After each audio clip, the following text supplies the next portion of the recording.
Film की शुरुआत में हमें बोंग नाम का एक आदमी को दिखाया जाता है।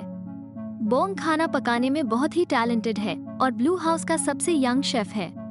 ये blue house president of south Korea का ऑफिशियल रेजिडेंस है।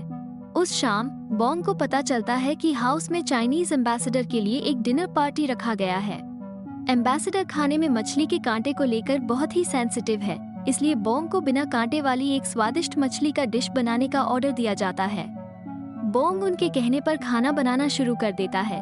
फिर रात के समय एम्बेसडर को डिनर परोसा जाता है, लेकिन जैसे ही वो मछली को काटता है उसे उसमें एक फिशिंग रोड का कांटा नजर आता है।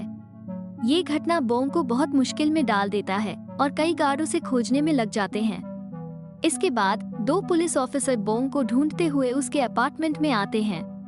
बोंग जानता है कि वो मुश्किल में है, इसलिए वो बालकनी से भागने की कोशिश करता है, लेकिन अनफॉर्चुनेटली वो नीचे एक स्विमिंग पूल में गिर जाता है।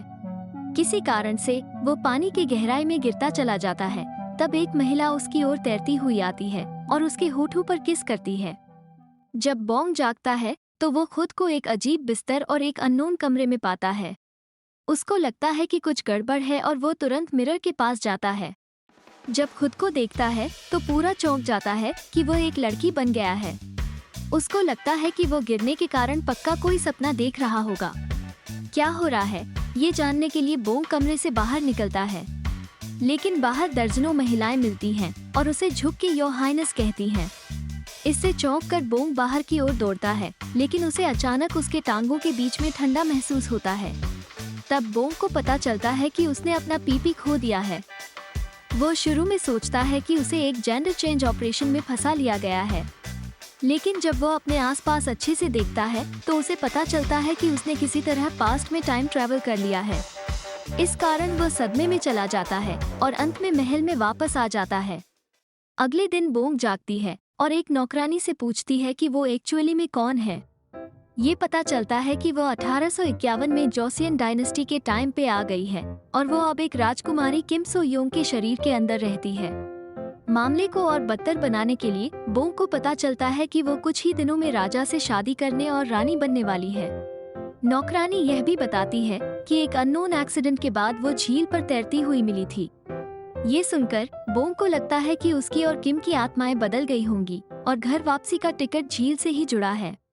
बोंग नौकरानी से उसे झील तक ले जाने के लिए कहती है और पानी में फिर से कूदने का प्लान बनाती है, लेकिन वो झील के बदले कीचड़ पर छपाक से गिरती है। दरअसल ग्रैंड क्वीन ने नौकरों को रात भर झील को खाली करने का आदेश दिया था ताकि कोई भी फिर से पानी में न गिरे। फिर भी बोंग हार नहीं मानती और सोचती है कि पानी ही इसका जवाब है। इसलिए वो किसी भी पानी के सोर्स में डूबने की कोशिश करती है, लेकिन उसका कोई भी प्लान काम नहीं करता। फिर कुछ दिनों बाद शादी का दिन आता है।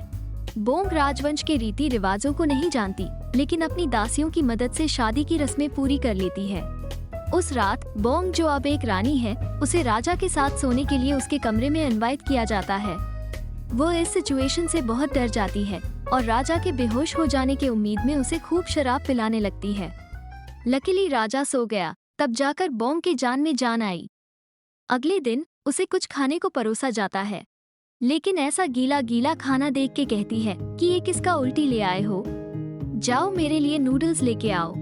शेफ कई बार नूडल्स बनाता है, लेकिन बोंग को हर बार पसंद नहीं आता। कभी बहुत हेल्दी है तो कभी बहुत तीखे और मसालेदार हैं। आखिरकार शेफ परेशान होकर हार मान लेता है और बोंग से कहता है कि तुम खुद ही बना लो। फिर बोंग अपनी कुलिनरी टेक्निक्स को याद करते हुए नूडल्स बनाने का फैसला करती है। वो शाही रसोई में एंट्री करती है और तुरंत एक चाकू उठाती है। उसकी नौकरानी ये देख के कहती है, हाय रामा, रानी ने बचपन से कभी खाना बनाने की कोशिश नहीं की, लेकिन आज कैसे?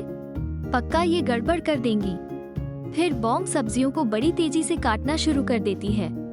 सारी सब्जियां सेम साइज की कटती हैं और अंत में एक परफेक्ट नूडल्स बनता है। फिर वो नूडल्स को वापस अपने कमरे में ले जाके अपने दासियों के साथ बड़े मजे से खाने लगती है। वापस रसोई घर में शेफ बोंग की कुकिंग से जलने लगता है और कहता है कि भोजन सिर्फ दिखने में अच्छा होगा, लेकिन स्वाद में अच्छा नहीं होगा। अपने डाउट्स क्लियर करने के लिए रॉयल शेफ बर्तन में बचे हुए नूडल्स को चखता है। जैसे ही एक बाइट लेता है, वो स्पीचलेस हो जाता है कि यह कितना टेस्टी है। इसके बाद बॉन्ग को अचानक एक आइडिया आता है कि अगर वो अपनी कुलिनरी टेक्निक से ग्रैंड क्वीन को इम्प्रेस कर दे तो वो झील को फिर से भरने के लिए मान सकती है। बॉन्ग तुरंत रसोई घर में लौट आती है, लेकिन रॉयल शेफ अपनी अथॉरिटी झाड़ते हुए उसे ग्रैंड क्वीन के लिए खाना बनाने से मना कर देता है। फिर बॉन्ग अपनी बात मनाने के लिए उसे स्पीड कुकिंग कंपटीशन के लिए चैलेंज करती है। रॉयल शेफ भी चैलेंज एक्सेप्ट कर लेता है और नौकर घंटी बजाते ही कंपटीशन शुरू होती है। रॉयल शेफ अपना चाकू लेता है और शातिर तरीके से गाजर का एक गुच्छा काटता है, लेकिन रानी के हाथ भी तेज हैं और जल्दी से कुछ खीरे आसानी से काट लेती है। कुछ ही मिनटों में बॉन्ग की डिश तैयार है। वो सबसे पहले घंटी बजाती है और कंपटीशन जीत जाती है। लेकिन रॉयल शेफ कहता है कि कुकिंग में स्पीड के साथ अच्छा टेस्ट का होना भी बहुत इम्पोर्टेंट है। फिर बॉन्ग कहती है बिल्कुल बिल्कुल, क्यों ना हम रॉयल कुजीन इंस्पेक्टर से दोनों की डिश को टेस्ट करवा लें, फिर पता चल जाएगा कि किसका बेहतर है। इंस्पेक्टर बॉन्ग की डिश को चखकर पूरा क्रेजी हो जाता है और इसे बेहतर डिश डिक्लेयर करता है और बॉन्ग को शाही रसोई को संभालने का जिम्मेदारी मिल जाती है। इसके बाद वो ग्रैंड क्वीन के रोज के खाने को एनालाइज करती है और उसे पता चलता है कि हाल ही में दांत दर्द के कारण ग्रैंड क्वीन बहुत ही पिकी ईटर बन गई है। इसलिए बॉन्ग डिनर में एक सॉफ्ट टेक्सचर वाला डिश बनाने का फैसला करती है। वो तुरंत काम पर लग जाती है और आलू का दलिया बनाना शुरू कर देती है। सबसे पहले वो बर्तन में थोड़ा दूध डालती है और सारी इंग्रेडिएंट्स मिलाती है। फिर अंत में आलू को बर्तन में डालती है। इसके बाद कुछ फूलों की टॉपिंग के साथ रात का खाना परोसा जाता है। बॉन्ग फाइनल रिजल्ट से खुश है और इसे खुद ही ग्रैंड क्वीन को देने जाती है। ग्रैंड क्वीन डिनर को बड़े मजे से खाती है, लेकिन इस बात को मेंशन करती है कि खाना अच्छा था पर ठंडा हो गया था और ठंडे आलू में गांठ पड़ गई थी। साथ ही दलिया प्लेट के किनारों पर गिर गया, जिससे प्रेजेंटेशन खराब हो गई। ये सुनकर बॉन्ग दुखी हो जाती है और महल वापस जाती है। रास्ते में वो ग्रैंड क्वीन को भोजन पहुंचाने के अच्छे तरीकों के बारे में सोचने लगती है। कुछ ही देर बाद उसे एक शानदार आइडिया आता है। बॉन्ग एक कपड़ा सिलती है और शाही इंजीनियरों की मदद से एक स्पेशल फूड डिलीवरी कैरेज बनवाती है, जो कपड़ों से सभी तरफ से ठीक से इंसुलेटेड है। इस बीच बॉन्ग एक टेस्टी मील तैयार करती है और नौकरों को नए डिजाइन किए गए कैबिनेट की मदद से खाना डिलीवर करवाती है। ग्रैंड क्वीन के पास इस बार पूरा गर्मा गर्म खाना पहुंचता है और वो बड़े मजे से खाती है। प्लेट में कुछ भी नहीं बचता। ये खुशखबरी सुन के बॉन्ग बहुत खुश होती है कि उसका आइडिया काम कर गया।